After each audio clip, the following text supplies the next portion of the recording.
I went to my favorite place today, the plant nursery, adding these babies into the mix today.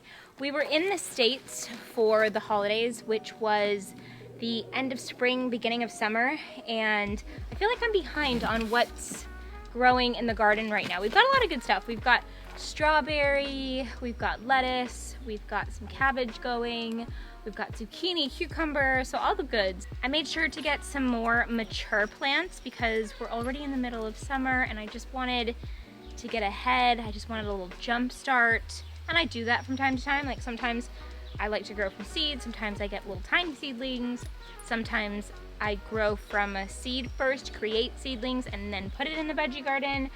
But sometimes I just buy a more mature plant that's already producing a bit, which is this bell pepper here. I could like already eat that baby if I wanted to, but it needs a little bit longer. But anyways, these are all gonna go in today. I'm gonna bring you guys along with me. Let's go. Let's go into the garden. Come along with me if I can get this fence open. There we go. Come on, Lanka, you wanna come? Let's go, bud. I am just noticing some cucumber. Look at that. Beautiful. Is that a little baby squash over here? This is a different type of cucumber. Oh, wow. That's the round cucumbers. Cool. Okay, so we've got these 2 cucumbers to harvest right now. And then there's actually a different type of cucumber coming in right now. That's exciting. I didn't realize I planted those right by each other. This is all going to be broccoli here, and I'm actually starting to see some little broccoli heads coming through, so that's great. There are definitely some baby zucchinis coming through. It's time for me to harvest some of these cherry tomatoes too.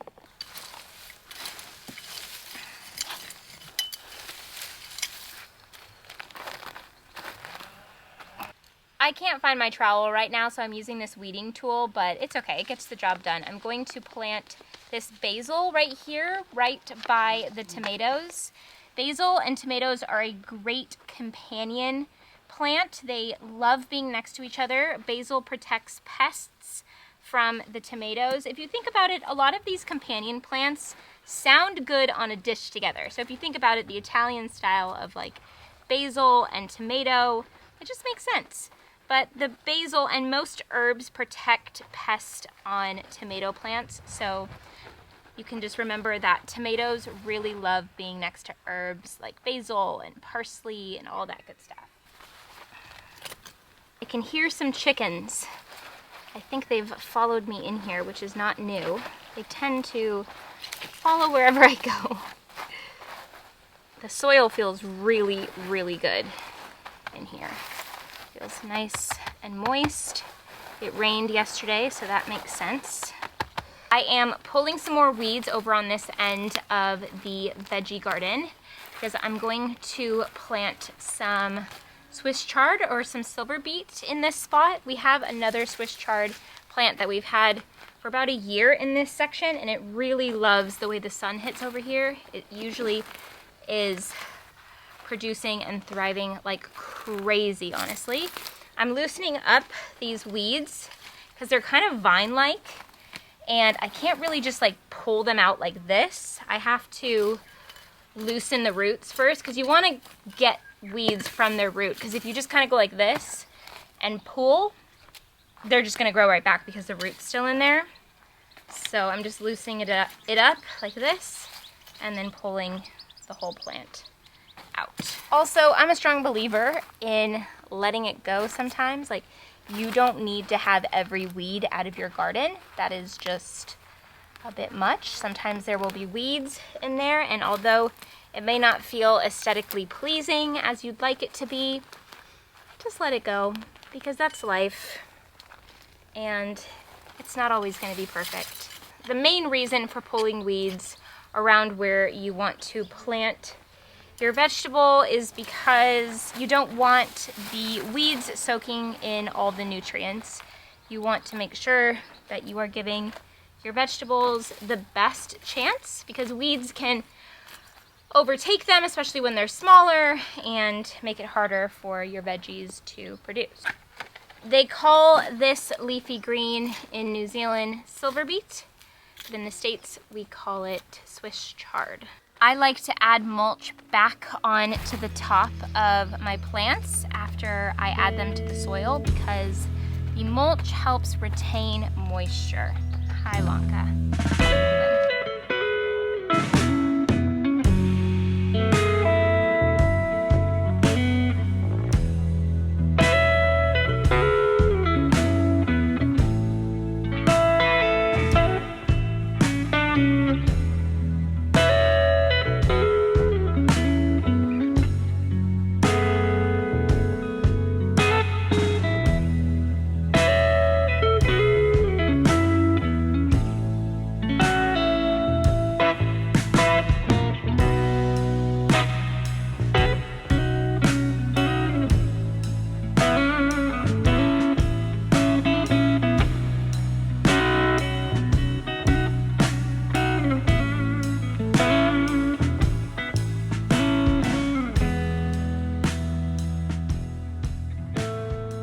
Someone has joined me out in the veggie garden. I love when you join me. Here's the thing about vegetable gardens. Vegetables like to grow. Wilson likes to eat the stuff that we pull out. We just gave him some lettuce. You know, we haven't really been on top of our tomatoes because we've been out of town. They've gone a bit feral. But there's a couple of quick little easy tips to keep your tomatoes happy. Number one, if anything's down touching the ground, cut it. Because this is how you'll get fungal infections with your tomatoes. The soil gets onto the leaves and then fungus spreads. So, I mean, you can use trimmers. I'm just a fan of the old-fashioned way, just twisting or just giving it a quick little break, snap.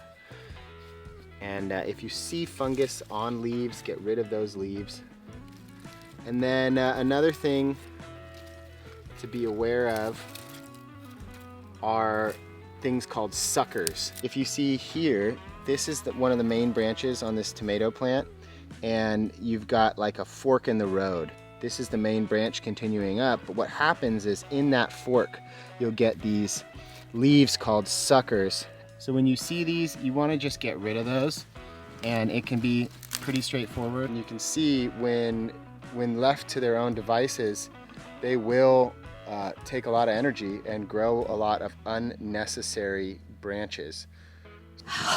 I just came in from being outside. You guys, what a wild scenario. I was in the veggie garden and the farrier got here because the farrier comes to do the pony, and then our neighbor has 2 horses, so he does all 3 of them at the same time. And Penny, we called her Pony for the longest time when we didn't know her name, but now it's Penny. She was neglected for a long time. That's the story of Penny. When we got her, her hooves were just totally grown out so far. So we're not sure if she had a bad experience or if she was just neglected her whole life and her hooves just were the way that they were when we found her whole life. But they were bad. And so she is feisty with a farrier. If you guys watched my video a couple vlogs ago, you guys know that I went into Farmlands, which is a store here in New Zealand where you can get all of your farm animal essentials, and I bought her this hoof picker brush thing to try to get her used to me touching her hooves. But she is so afraid of you touching her hooves. Like, she can be so calm when I'm with her, and then the moment that I go near her hooves, she gets super scared. So obviously having a farrier come and cutting her hooves, which is really important for her so that she can walk properly and be comfortable, she freaks out. So that is what we were dealing with this evening because the farrier showed up when I was in the veggie garden. So me, the farrier, Alex, and my neighbor from across the road that knows horses really well, we're all there trying to get her calm so that she could get her hooves taken care of. So he was able to do the front ones, but wasn't really able to do the back ones. So I'm gonna have to contact the vet and see what she recommends, because she needs to have her hooves cut. The front is a lot better now, which is great. She can walk much better on the front 2 legs, but the hooves in the back are still pretty bad. So we need to get those sorted. Other than that, I've just started dinner. I put some chicken in the crock pot. We have this like instant pot crock pot combo. So I put it in the instant pot and I marinated it. It only takes like 15 minutes to cook the chicken in the instant pot, which is great. And I'm gonna do barbecue chicken pizzas tonight with a side of coleslaw salad, because I need something that's super easy and super quick and easy to do. Alex is still on firewood right now. It's late already. It's almost like 8 p.m. We're having dinner pretty late for us at least, but you wouldn't know it because the sun is fully up right now. It does not get dark here till about 10 p.m., which still blows my mind in the summertime here, because in California, sunset in the summer is like 7:30, and so it's summer and it's not getting dark here till about 10 p.m. Sunset's at like 9:30. So we have like blackout curtains if we ever want to go earlier. But we've just been realizing that we're going to bed a lot later this season. Like, we're eating a lot later and going to bed a lot later, which I don't necessarily like, but it does make the day really full. Like, you can get so much done in the day. You can still be outside. Like the other day, I was brushing Pony at 9:15 p.m. and it was fully light outside, and I didn't even realize that it was that late. And I was brushing her, just, you know, loving it, enjoying it. I love brushing her. It's so zen for me. And I had this moment where I looked at my phone and I was like, it is 9:15 and I'm out here brushing a pony. Before, I would be in bed reading or asleep by 9:15. So it's just a total different sort of like sleep cycle that we're on right now. It is the next day and I'm currently in the guest bedroom packing. I love packing in this room because I feel like it's just separated from my bedroom. I can get a good look at everything I want to bring and like pull it out of my bedroom and put it in here. We are going on a 2-week caravan adventure. If you are new here or you weren't following along a couple years ago, we purchased a retro 1978 caravan. We kept seeing these really cute, bubbly caravans, all beachside in New Zealand. It was before we bought this house, and we needed a way to look all over New Zealand to figure out exactly where we wanted to live in New Zealand. So we decided to purchase a retro caravan, and it was such a time in our life and such a time in this journey. Like, we enjoyed it so much because in New Zealand they have the most beautiful beachfront campsites, and you're just right on the ocean. Everything's so clean and lovely, and it's just such a nice experience to drive around New Zealand and go to different beaches and post up for a couple of days and just enjoy the summertime here. And so we are going to head over to Lake Taupo tomorrow to celebrate Alex's dad's birthday. And then after that, so that's on Saturday, today's Thursday. Oh no, today's Wednesday, tomorrow's Thursday, we're driving there. We're gonna spend a couple of days with family. And then Alex, Lonk, and I are going to go beachside caravan adventuring for a couple of weeks.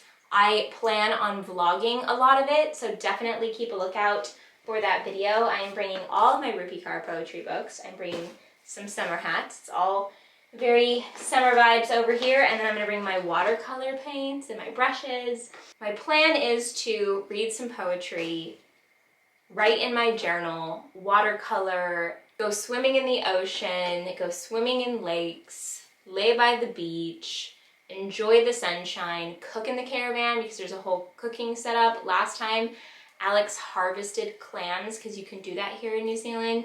I think that area, we were in the South Island, but we were just harvesting clams, and we made linguine and clams like straight from the ocean. It was just so amazing and so fun. So I can't wait, and I'm really excited to share it with you guys too. So I will absolutely be vlogging. I'm bringing the camera that I'm talking to right now, and I will bring another one too that takes better footage too. So I'm gonna mix it up.